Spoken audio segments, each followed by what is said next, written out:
In the immortal words of Bob Barker, help control the pet population. Have your pet spayed or neutered. How many times have we all heard that, right? That's a great start, but there's more to it than that. Today, I'm going to convince you why it's extremely important to spay or neuter your pet. Spaying and neutering your pet not only prevents unwanted litters, there's also many other benefits to spaying and neutering your pet as well. Spaying and neutering your pet decreases the risk of health issues such as cancer and decreases negative behavioral issues such as marking and roaming. One of the most talked about reasons for spaying and neutering your pet is population control. Bob Barker reminded us of that after every episode of The Price is Right. According to the article, Reducing Pet Overpopulation by Oklahoma State University, unwanted litters are the biggest contributor to overpopulation, and many of those litters wind up in the shelter, which is very sad. In that same article by Oklahoma State University, female cats can get pregnant as early as 4 months of age, and female dogs can get pregnant as early as 6 months of age. Let's just think about that for a moment. Over the life of your dog or cat, multiple litters a year, even times 4 years of their life, that's a lot of puppies and kittens. I've shown you how spaying and neutering your pet can help control population. Now let me tell you about the health benefits of spaying and neutering your pet. According to the American Veterinary Medical Association, neutering your male dog reduces the risk of them developing testicular cancer. Wow. How amazing is that? Something as simple as a neuter reduces the risk of cancer. Neutering your male dog also decreases the risk that he'll develop an enlarged prostate. Now, I don't have a prostate, but that sounds pretty painful to me.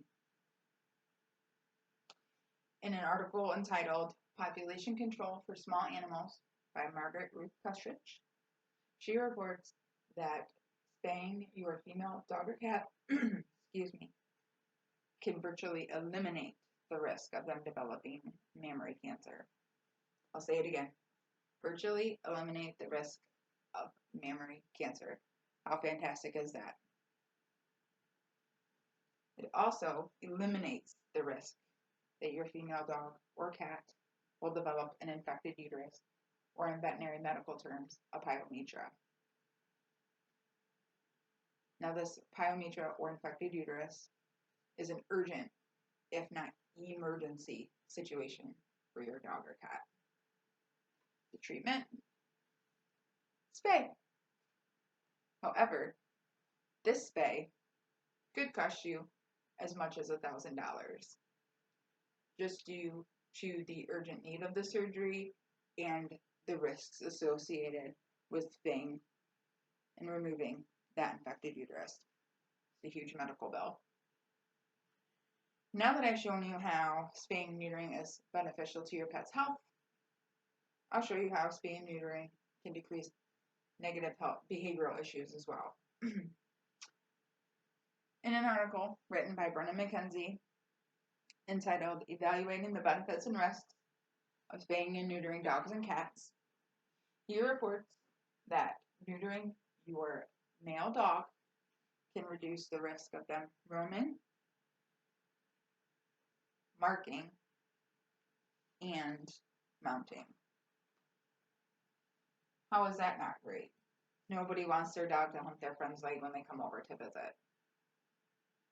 In that same article by Brennan McKenzie, he reports that spaying your female dog will reduce the risk of her roaming and reduce the risk of dogs coming into your yard looking for a friend.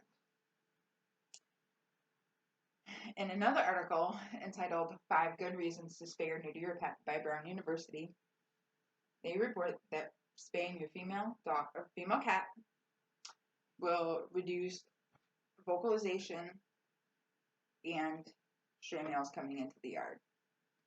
Now, I don't know if anybody has ever been around a female cat in heat, but they are vocal, extremely vocal, sometimes yowling all night long. Now, that's not a fun situation to deal with when you've got to get up for work early in the morning. In that same article by Brown University, neutering your male cat reduces spraying or marking and roaming.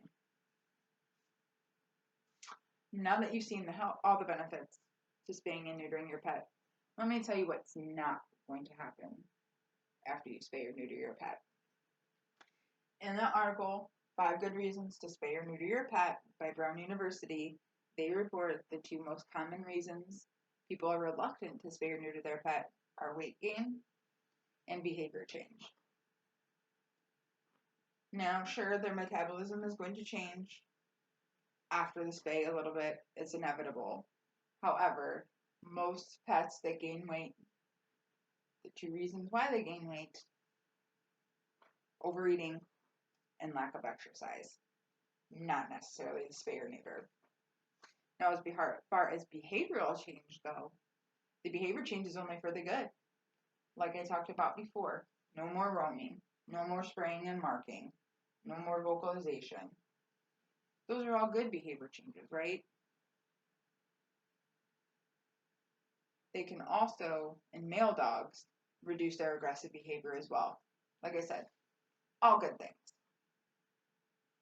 So, in closing, I've convinced you that spaying and neutering your pet is not only good for your pet, but it's good for you too.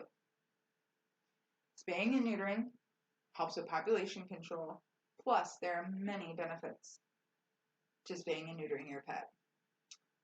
By spaying and neutering your pet, you're decreasing their risk for health issues and decreasing negative behavioral issues as well. So, help your pet live their best life. Please, spay and neuter your pet.